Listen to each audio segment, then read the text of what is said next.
क्या आपने कभी ऐसा लड़ाकू विमान देखा है जो दुश्मन के रडार को चकमा देकर सीधा उसके दिल पर वार कर सके?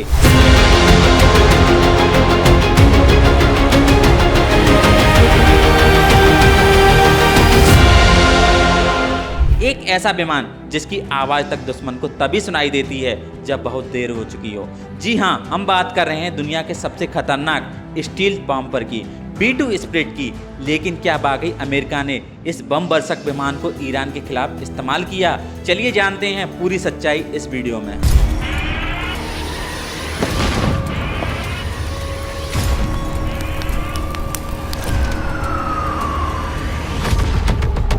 B-2 स्प्लिट का एक स्टेल्थ स्ट्रैटेजिक बॉम्बर है जिसे अमेरिका ने बनाया है खास तौर पर ऐसे मिशन के लिए जहां दुश्मन की सुरक्षा बेहद तगड़ी हो।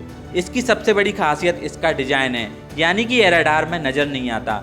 यह एक बार में हजारों किलो न्यूक्लियर बम लेकर हजारों किलोमीटर दूर तक मार सकता है बिना दुश्मन को भनक लगे। जिस विमान की कीमत करीब $2 बिलियन यानी कि लगभग 16,000 करोड़ रुपए हो, सोचिए वह कितना खतरनाक और अहम हथियार होगा।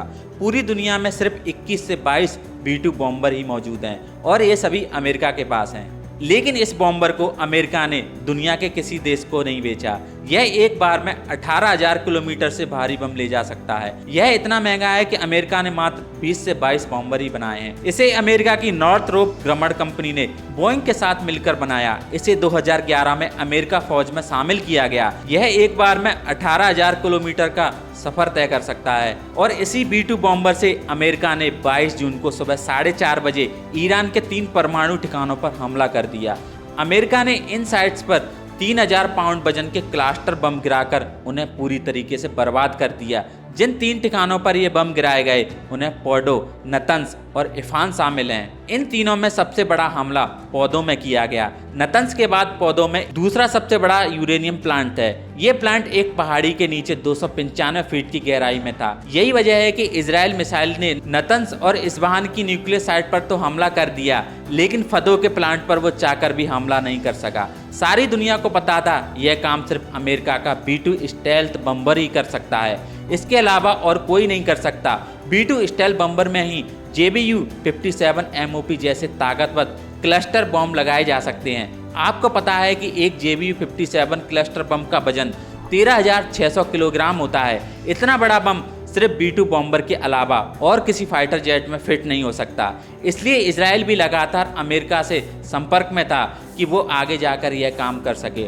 उधर अमेरिका ने बड़ी चालाकी से इस ऑपरेशन को अंजाम दिया। पहले तो अमेरिका ने यह बोलकर सबको उलझा दिया कि अभी हम 2 हफ्ते इस लड़ाई में शामिल नहीं होंगे। फिर उसने नॉर्थ कोरिया के पास अपने एयरबेस पर कुछ एक्टिविटी की, जिससे कुछ लोगों को लगा कि अमेरिका बॉम्बर यहीं से उड़ने वाले हैं। लेकिन अमेरिका ने वो किया जिसकी किसी को उम्मीद नहीं थी। B-2 बॉम्बर ने उड़ान सीधे अमेरिका के मिजूरी एयरबेस से भरी। मिजूरी से ईरान तक आने में इन बॉम्बर्स को लगभग आधी दुनिया कवर करनी पड़ी। खबर यह है कि कई घंटों की उड़ान के चलते हवा में ही इसमें फ्यूल भरा गया। इजराइल ने वैसे ही कई दिनों के हमले में ईरान के एयर डिफेंस सिस्टम को खत्म कर दिया था। वह दावा कर रहा है कि ईरान के एयर स्पेस पर अब हमारा कब्जा है। ट्रंप ने कहा हमने फॉर्दो साइट को पूरी तरीके से तबाह कर दिया है, लेकिन ईरान ने साफ किया है कि कोई बड़ी तबाही नहीं हुई। ईरान ने दावा किया है कि उसे इस हमले का अंदेशा था और उसने पहले ही जरूरत की चीजें वहां से हटा दी।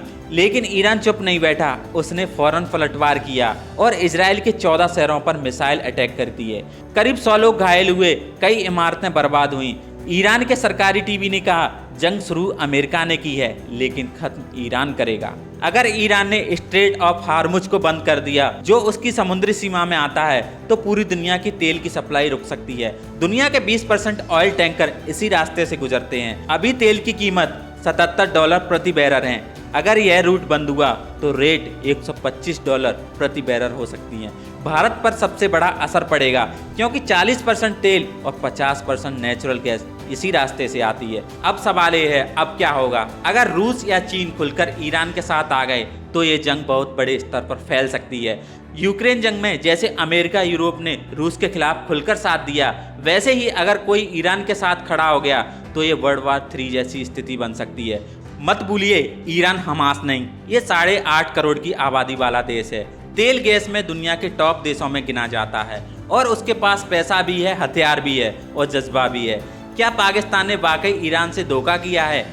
क्या अमेरिका को यह हमला करना चाहिए? और क्या अब ईरान को भी पाकिस्तान को सबक सिखाना चाहिए? कमेंट में जरूर बताएं। वीडियो को लाइक करें, शेयर करें और सब्सक्राइब करना ना भूलें। तब तक के लिए जय हिंद, जय भारत।